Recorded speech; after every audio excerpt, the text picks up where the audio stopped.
ఆర్తి బిడ్డ కూడా పరిహాసంగా మిగిలిపోతాడు. ఇప్పుడు నేను మిగిలిపోయినట్టుగా.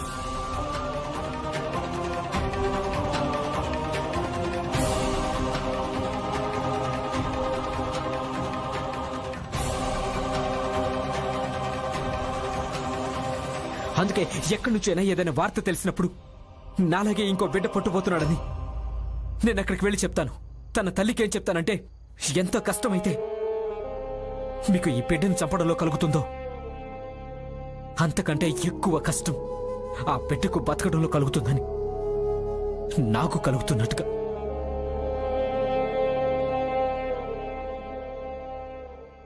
అదే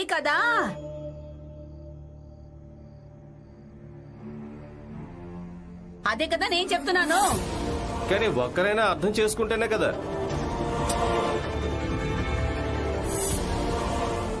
మీరు రావడం మంచిదైంది. ఇక మీరే తనకు నచ్చ చెప్పండి. అయినా ఏమే అర్థం చేసుకునే రకం కాదు.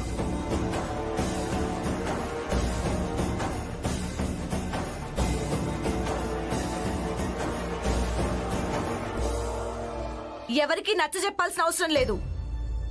మేమందరం కలిసి ఆర్తి బిడ్డను పెంచగలం. కలిసా బిడ్డను పెంచుతారా? మీరు పెంచుతారు, కానీ జీవితాన్ని ఎక్కడి నుంచి ఇస్తారు? పోరాటం చేస్తాం.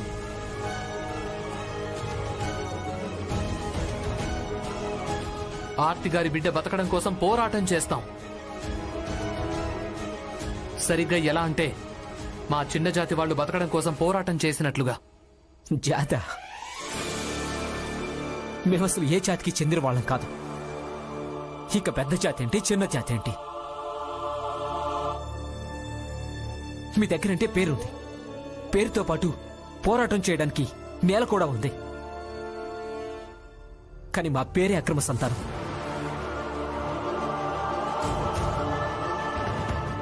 మీ దగ్గర ఒక లక్ష్యం ఉంది, పెద్ద జాతి వాళ్ళతో పోరాటానికి, వాళ్ళ దగ్గర హక్కు అడగడానికి.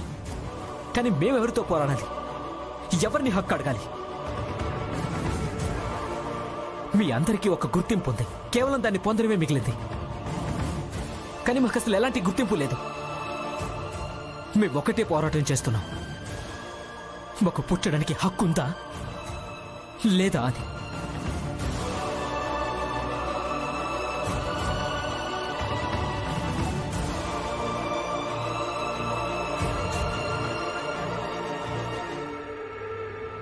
నేను బిడ్డనైతే కనే తీరుతాను.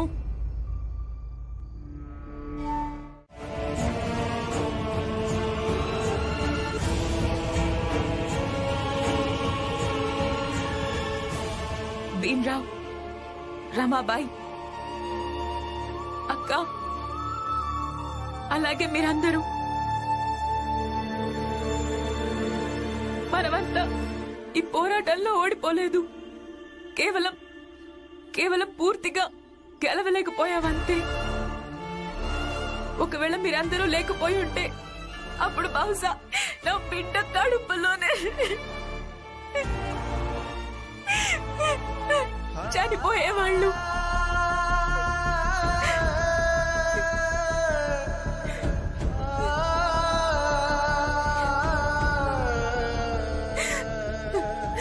కానీ ఇప్పుడు నా బిడ్డ ఖచ్చితంగా జన్మిస్తాడు. ఇక అదే మనందరి గెలుపు.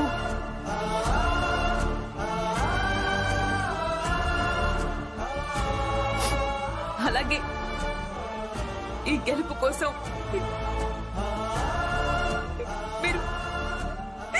మీ అందరికీ ధన్యవాదాలు.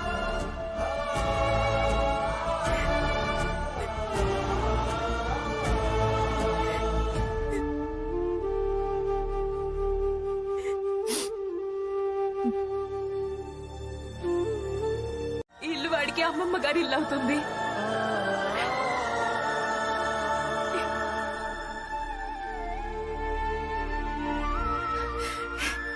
అంతే. ఇంక నేను బయలుదేరుతాను. మళ్ళీ ఎప్పుడైనా వస్తాను.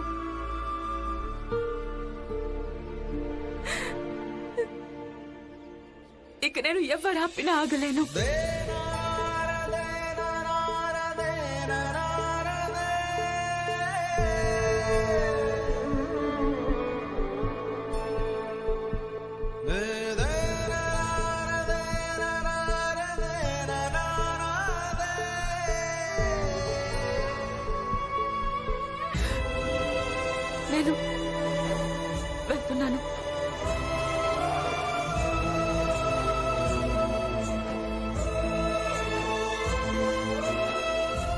ఆర్తి ఆర్తి ఆగు ఆర్తి ఆర్తి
సమయం పడుతుంది కానీ మీలాంటి వాళ్ళు ఏదో ఒక రోజు అర్థం చేసుకుంటారు. దేశాలన్నింటినీ గెలిచామన్న సంతోషం కంటే ఎక్కువగా ఎప్పుడు బాధ కలగడం మంచిదంటే ఎప్పుడైనా మీరు ఒకరి మనసులోంచి తీసివేయబడ్డప్పుడు. భీమ్ కాదు, ఆర్తి. ఆర్తి పేరు తలుచుకోండి. తననే ఎందుకంటే తను మిమ్మల్ని ప్రాణంగా ప్రేమించేది కాబట్టి. కానీ ఇప్పుడు మీకు మొహం చాటేసి వెళ్ళిపోయింది. ఆ వ్యక్తికి ఏం విలువ మిగిలిందని తను పూర్తిగా బలాన్ని ఉపయోగించి పోరాడితే ఇక ఎదుటివాడు నువ్వున్నా లేకపోయినా నాకు పెద్ద తేడా ఏమీ లేదని చెప్పి వెళ్ళిపోతే, ఏ రోజైతే ఈ దేశంలోని పిడికెడంత జనాలైనా కూడా తుఫాన్తో పోరాడాలన్న ధైర్యం చేస్తారో ఆ రోజు మీలాంటి తుఫాన్ నుంచి తప్పించుకోవాలని నేర్పించే వాళ్ళందరూ, పాలకులందరూ కూడా మా ఈ దేశాన్ని వదిలేసి వెళ్లిపోవాల్సి వస్తుంది. వదిలిపెట్టను, వదిలిపెట్టను.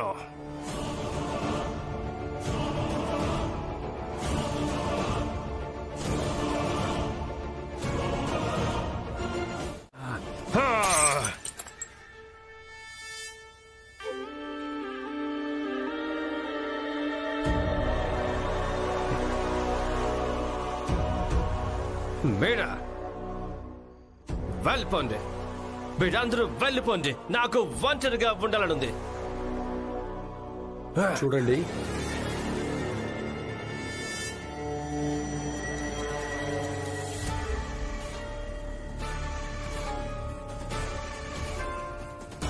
నాకు కొంచెం ఆరోగ్యం బాగోలేదు.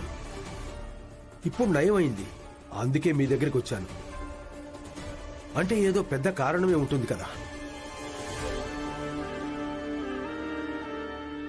నా అనుభవంలో నేనేం నేర్చుకున్నానంటే, ఆ భీమ్రావ్ ఓడిపోతూ ఓడిపోతూ ఎప్పుడూ గెలుస్తూ ఉంటాడు. ఎందుకో తెలీదు. ఈ నరోత్తం ఇతను తనకున్న ఒక్కగానొక్క చెల్లిని పోగొట్టుకున్నాడు ఆ భీమ్రావ్ కారణంగా. ఇప్పుడు మీ కూతురు నిర్మలకు తోడుగా మేమందరం నిలబడతాం. అలాగే తనను ఈ నరకంలోంచి మేము బయటకు తీసుకొస్తాం. నిర్మల నా చెల్లెలు సార్. ఆ భీమ్రావ్ నా చెల్లెల్ని రెచ్చగొట్టాడిక. ఇక ఈరోజు వాడి కారణంగానే తనకి ఇప్పుడు మా మధ్యలో లేదు సార్. కేవలం ఇంతే కాదు ప్రచండదేవ్ గారు, ఈయన తన చిన్న తమ్ముడు. తనను ఈయన కొడుగ్గా భావించేవాడు. ఆ భీమ్రావు కారణంగా ఈయన కూడా తమ్ముడిని పోగొట్టుకున్నాడు.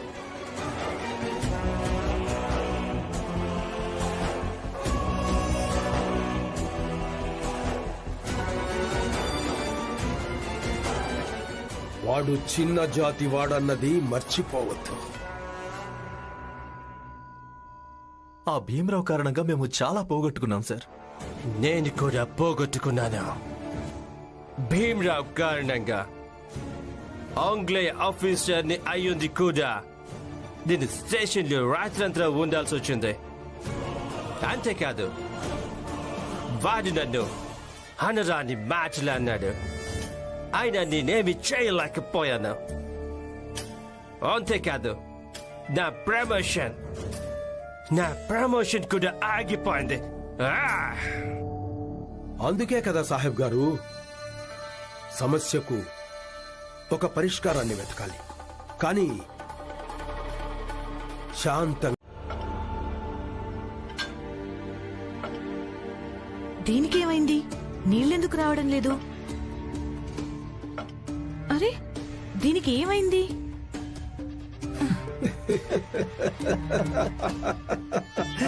నీళ్లు నీళ్లు నీళ్లు ఇక నీళ్లు రానే రావు. నిన్న రాత్రే మేము ఈ హ్యాండ్ పంప్ ని పని చేయకుండా చేసేసావా?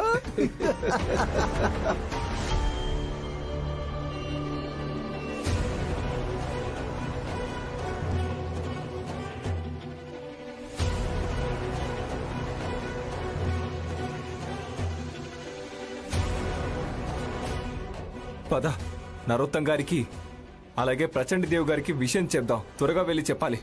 పద.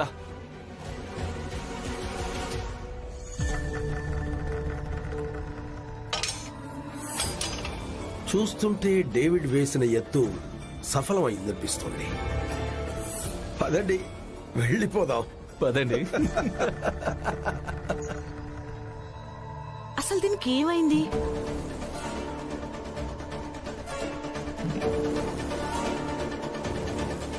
పులియక్క చూడండి, దీంట్లోంచి నీళ్లు రావట్లేదు. ఏమైందో ఏమో. అయ్యో శోభా, ఇప్పుడు కాదు తెల్లవారుజాము నుంచే దీంట్లో నీళ్లు రావట్లేదు. నీకు కనిపించట్లేదా? ఇక్కడ బిందెలు, కుండ, బకెట్లు కూడా పెట్టున్నాయి. నీళ్ళొచ్చుంటే ఇవన్నీ ఇక్కడ ఎందుకు పెట్టుంటాయి? ఇక్కడే కాదు, నేను బస్తీ మొత్తం చూశాను, ఎక్కడా నీళ్లు రావట్లేదు.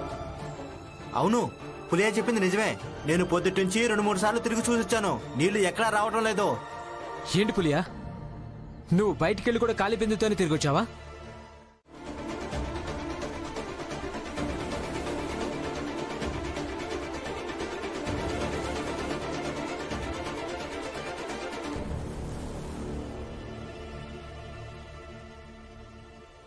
అంతా వినండి, వినండి. ఏమైంది హితేష్ అన్న? ఆగాగ హితేష్ అన్న, ఏమైంది? మన జాదబావిలో చనిపోయిన కుక్క కనిపించింది.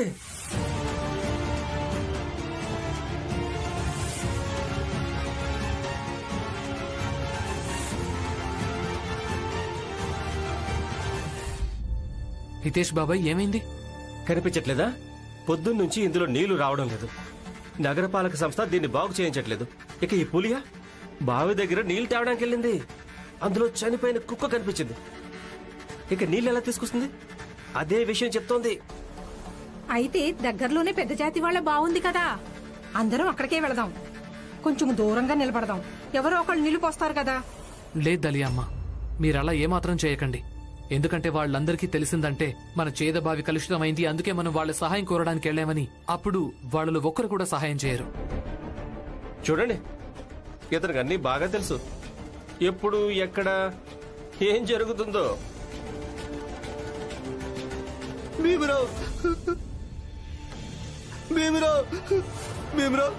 అయ్యో మీరు నేను ఇంకా నందు నీళ్ల కోసం పక్కనున్న బావి దగ్గరికి వెళ్ళాం.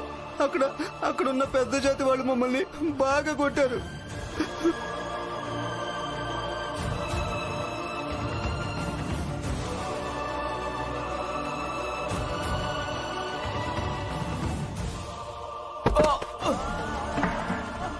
ఆ బావిలో కుక్క చచ్చిపోయిందని మా బావిలో వచ్చి నీళ్లు తీసుకుంటారా? క్షమించండి గారు.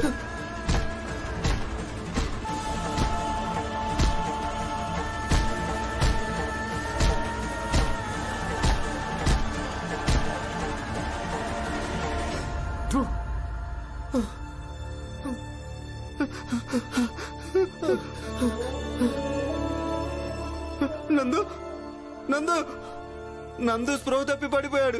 తన తల నుంచి రక్తం కారుతుంది భీమరావు. నేనైతే ఇలా కూడా అనుకున్నాను, ట్రాన్స్ఫర్ తీసుకోవాలని. కానీ ఈ రోజు చూడండి, ఈ రోజు నేను చాలా ప్రశాంతంగా మీ ఇద్దరితో కలిసి చాయ్ తాగుతున్నాను. డేవిడ్ సార్, మన రాత్రి కష్టంగా గడిచింది, కానీ వాళ్ళందరికీ ఈరోజు మొత్తం కష్టంగా గడుస్తోంది. ముందు ఈ చాయ్ తాగుదాం, తర్వాత వెళ్ళి చూద్దాం భీమ్ ఇంకా భీమ్ బస్తీలోని వాళ్ళంతా ఈ కొత్త సమస్యను ఎలా ఎదుర్కొంటున్నారు. భీమరావుని నేను తేలిగ్గా తీసుకొని తప్పు చేశాను. ఇప్పుడు తనకు నా స్థామతను, అలాగే నా అధికారంలో, అలాగే ఈ సిస్టమ్ మొత్తంలో తలదూర్చినందుకు సరైన గుండెపాటు నేర్పిస్తాను.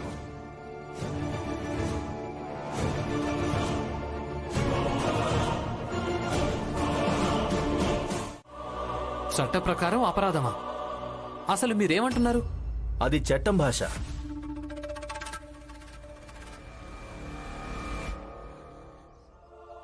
ఇతను చట్టం భాష మాట్లాడుతున్నాడు.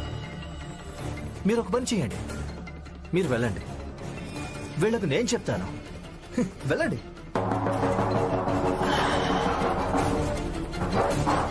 ఏంటి బింద్రా? అంటే అంటే ఇప్పుడు నువ్వు చట్టాన్ని ప్రశ్నిస్తావా? ఎప్పుడు చట్టం చట్టం చట్టం అని జపిస్తూ ఉంటావు కదా, చట్టానికి సూత్రధారులా తిరుగుతుంటావు కదా, ఈరోజు చట్టాన్ని వ్యతిరేకిస్తావా?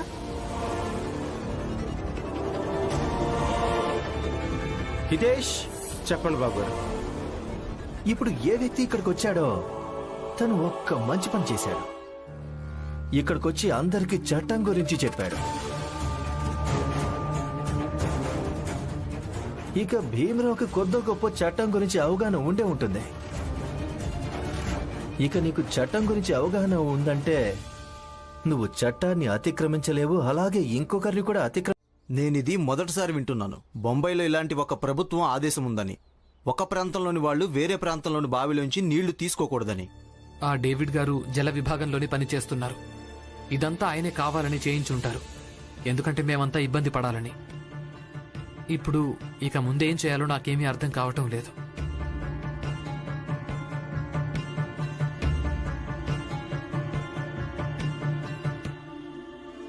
ఒక ఉపాయం ఉంది. ఒకవేళ నేను సభను ఏర్పాటు చేస్తే 300 నుండి 350 మంది వస్తారు.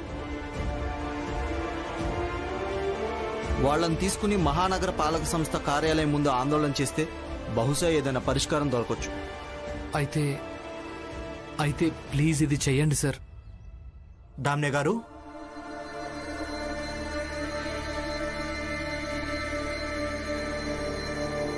ఆంగ్లేయ ప్రభుత్వం మీకోసం ఒక నోటీస్ పంపించింది.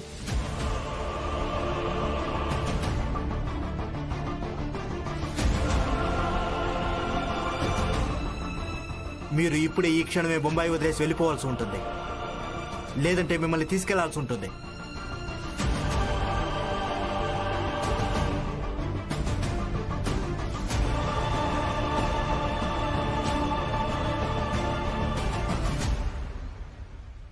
ఇక మీ ఈ ఆంగ్లేయ ప్రభుత్వం ఎలా ఎందుకు చేయాలనుకుంటుంది? ప్రభుత్వం నమ్మకం ఏంటంటే మీరు ఇక్కడ ఉండటం వల్ల వాతావరణం పాడైపోతుందని.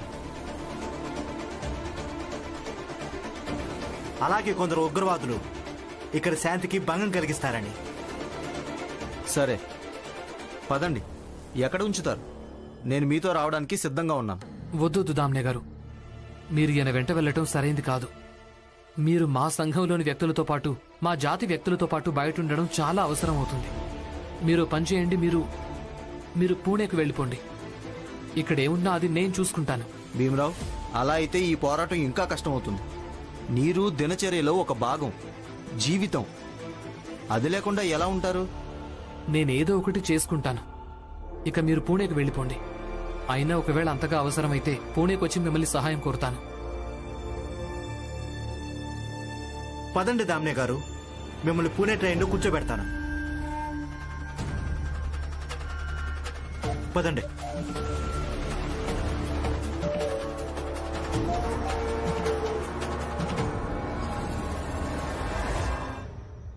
రండి. దామ్నే గారు, నేను మీకు అభివాదం చేస్తున్నాను. మీ భావాలకు, మీ ప్రయత్నాలకు.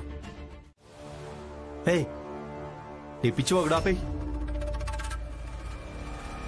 డేవిడ్ సార్, మనం ఇక్కడికి ఏ పని కోసం వచ్చామో ఆ పని పూర్తయింది. అందరూ మన మాట విన్నారు, అలాగే బహుశా అర్థం చేసుకున్నారనుకుంటా.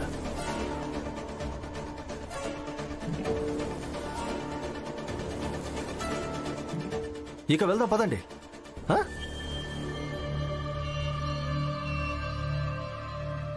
భీమ్రావ్, మాటలు వాగ్దానాల గురించి తర్వాత మాట్లాడు. ముందుగా నువ్వు ఇది ఆలోచించు.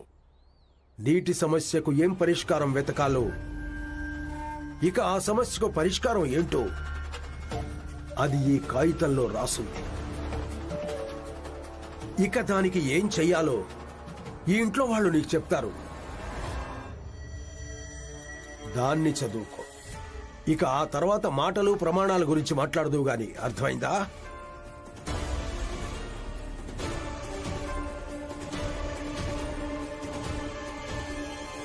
దీన్ని జాగ్రత్తగా ఫిల్ చేసి తీసుకొచ్చావు, జాబ్ దొరుకుతుంది.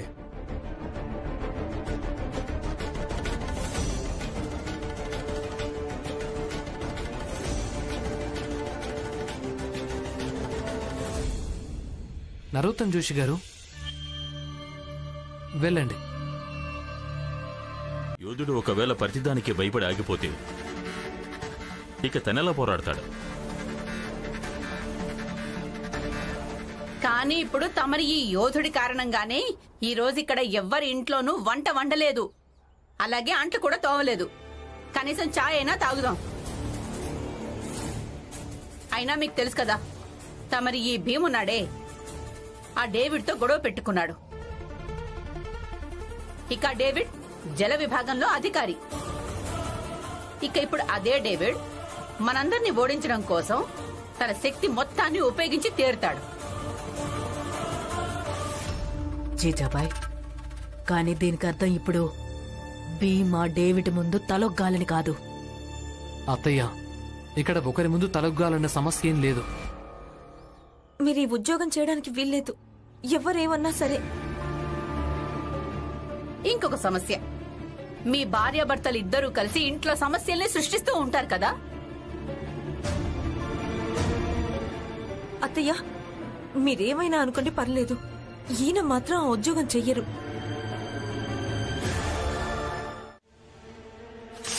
రమా, అసలు నువ్వేం చేస్తున్నావు?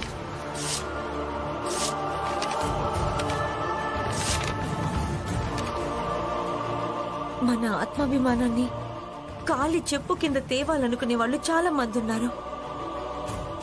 కానీ వాళ్ళ ఉద్దేశాన్ని మన పోరాటాలతో ఎప్పుడు ఓడిస్తూనే వచ్చాం, ఇక ముందు కూడా ఓడిస్తాం. ఈ సమస్య నీ భర్త కారణంగానే వచ్చింది కదా తల్లి. ఇక దీనికి పరిష్కారం కూడా నీ భర్తే చూపించాల్సి ఉంటుంది. అయినా ఈ ఇంట్లో ఎవరి కారణంగా అయితే సమస్య ఏర్పడిందో ఇప్పటిదాకా వాళ్లే పరిష్కారం చూపించారా? శాంతించండి అత్తయ్య.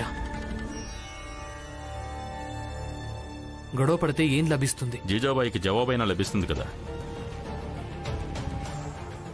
ఇక ఆ జవాబు నేనిస్తాను. అక్కడ బయట భీముకు వ్యతిరేకంగా కొందరు వ్యక్తులు నిలబడున్నారు. వాళ్లకు ధైర్యం ఎక్కడి నుంచి వస్తుందో తెలుసా? నీ నుంచే వస్తుంది. ఈ సమస్యకు నీ దగ్గర పరిష్కారం ఉందా? ఈ ఇంట్లో శాంతి లేకుండా పోయింది, అది కూడా నీ కారణంగానే. దానికి నీ దగ్గర పరిష్కారం ఉందా? ఒకవేళ ఉంటే ఎక్కడి నుంచైనా తీసుకురా. ఒకవేళ లేకుంటే నోరు మూసుకునుండు. నువ్వు నీళ్ల కోసం ఎక్కువ ఇబ్బంది పడుతుంటే నువ్వు మీ పుట్టింటికెళ్ళు, అక్కడ నీళ్లుంటాయి కదా. వెళ్ళిపోతాను, నేను మా పుట్టింటికి వెళ్ళిపోతాను.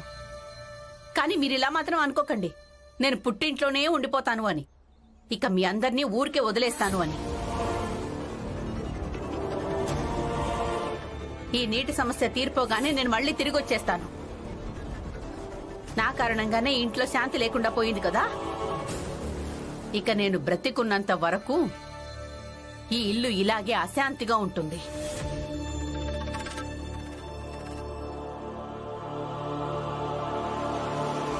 ఎక్కడి నుంచి వెళ్ళు, నీళ్లు తాగు, భోజనం చేయి.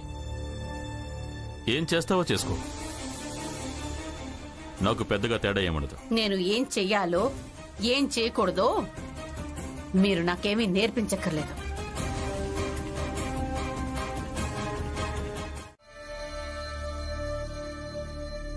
ఏమైంది ప్రచండదేవ్? మీరు వేసిన అంచనా పూర్తిగా సరైంది. మేము అలాగే ఇన్స్పెక్టర్ సరైన సమయానికి అక్కడికి చేరుకున్నాం. అప్పుడే బస్తీలోని కొందరు బస్తీని వదిలేసి వెళ్లాలనుకున్నారు. ఈ ప్రపంచంలో నీటి అలవాటుంటే ఇక ఆ నీళ్లు తాగితే వచ్చే మజానే వేరే. అలాగే ఆ నీటి టేస్ట్ కూడా డబుల్ అయిపోతుంది.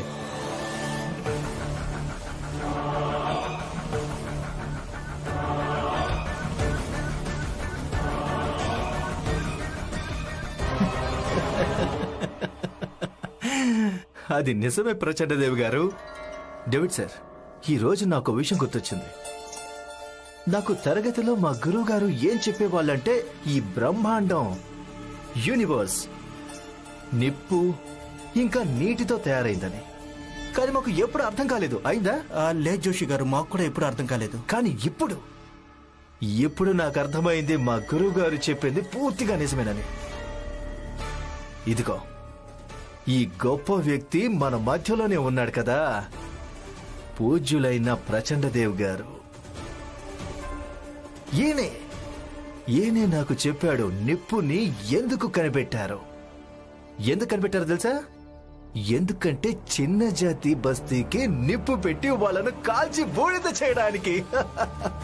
ఈయన స్వయంగా వెళ్లి చిన్న జాతి వాళ్ళు ఉండే బస్తీకి నిప్పు పెట్టారు. ఇక ఇప్పుడు మీరు మాకు నీటి ఉపయోగాన్ని నేర్పించారు. నీటికి సరైన ఉపయోగం ఏంటంటే చిన్న జాతి వాళ్ళుండే బస్తీకి నీటి సరఫరా ఆపేయడం. ఎందుకంటే వాళ్ళంతా దాహంతో ఉండాలని, అలాగే దాహంతో ఉండి చనిపోవాలని. నిప్పు ఇంకా నీటితోనే పుట్టారు, అలాగే నిప్పు ఇంకా నీటి కారణంగానే చస్తారు.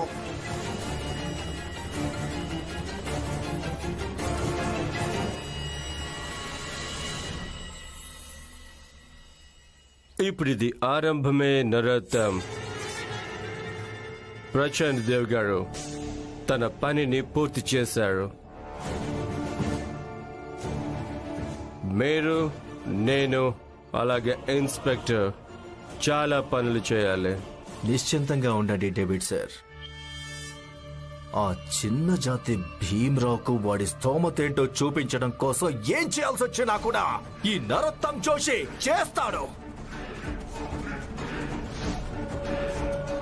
చూస్తూ ఉండండి. మీరు ఇంకొక మాట కూడా మాట్లాడడానికి వీల్లేదు.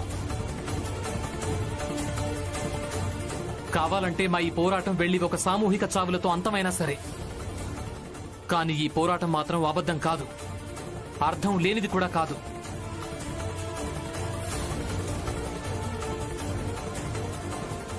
ఇలా చూడండి, భవిష్యత్తులో ఇలాంటి పోరాటాలతో అవసరం వస్తూనే ఉంటుంది. ఈ పోరాటం సామూహిక చావులతో ఎందుకు అంతమైపోతుంది?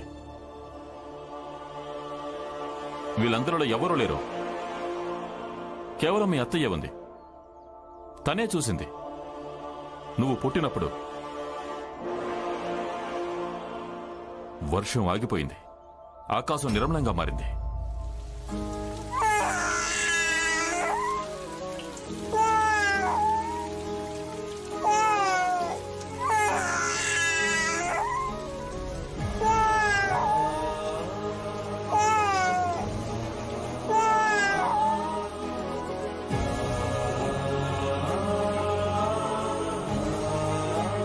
ఇక తర్వాతి రోజు 10 రోజుల తరువాత సూర్యోదయం అయింది.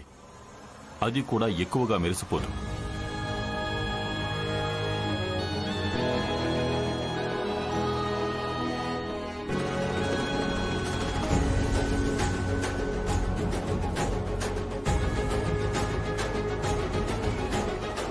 అందుకే బాబు, నువ్వు అస్తమించడం కోసం ఉదయించలేదు. ఈ పోరాటమైతే ఇప్పుడే మొదలైంది.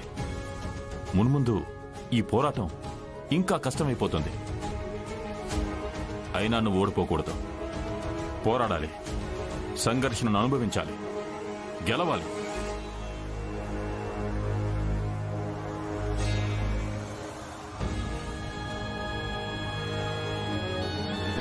ఆలోచించు, ఇంకేదైనా ఆలోచించు. మెదడుకు పదును పెట్టు. ఏదో ఒక మార్గం ఖచ్చితంగా కనిపిస్తుంది. కానీ ఓడిపోకూడదు.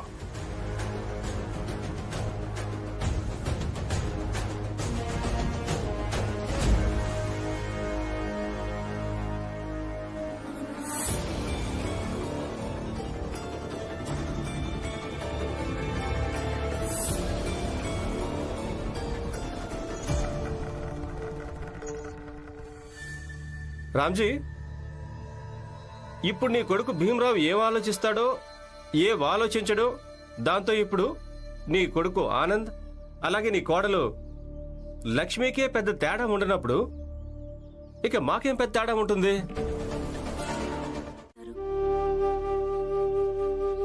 ఏంటి?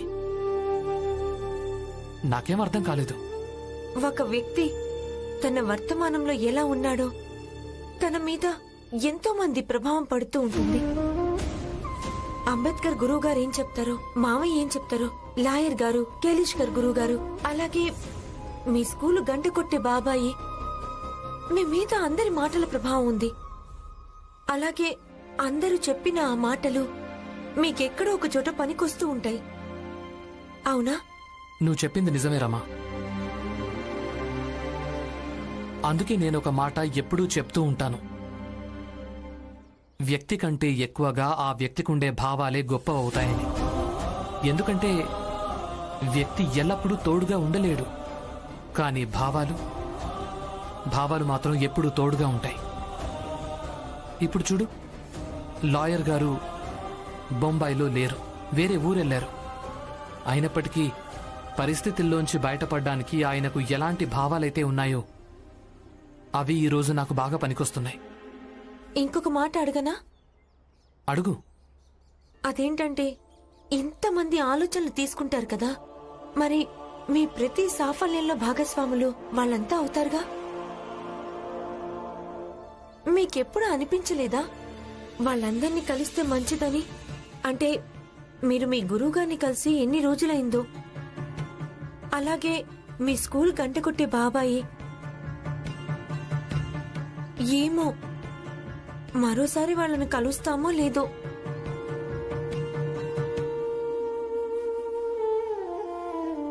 చెప్పండి, మనసులో కుతూహలంగా ఉందా? నేను కూడా కలవాలనుకుంటున్నాను రమా. కానీ ఒకటి, ఇది అంత ముఖ్యమేమీ కాదు. ఏ వ్యక్తి మీద మీ మనసులో కృతజ్ఞత అయితే ఉంటుందో తనను మీరు కలిసి ప్రతిసారి అది చెప్పాలని. కానీ ఇది చాలా ముఖ్యం. ఎందుకంటే ఆ వ్యక్తిని కాకుండా మిగతా వాళ్లకు, ప్రపంచానికి ఎప్పుడు అవకాశం వచ్చినా కూడా అప్పుడు మనం ఈ మాటను చెప్తూనే ఉండాలి. ఆ తర్వాత వాళ్ళందరూ మనం ఎవరినైతే కలవలేకపోతున్నామో వాళ్ళు కూడా ఇదే ప్రపంచంలో ఉంటారు కదా. అంటే మన ఈ మాట ఎక్కడో అక్కడి నుంచి వాళ్ళ దాకా చేరుతుంది. ఇక ఇదే విధంగా మనం వాళ్లను మన సాఫల్యంలో భాగస్వాముల్ని చేయగలుగుతాం. ఏమైంది? మీ దగ్గర నేర్చుకోవడానికి చాలా ఉంది. నా దగ్గర కాదు,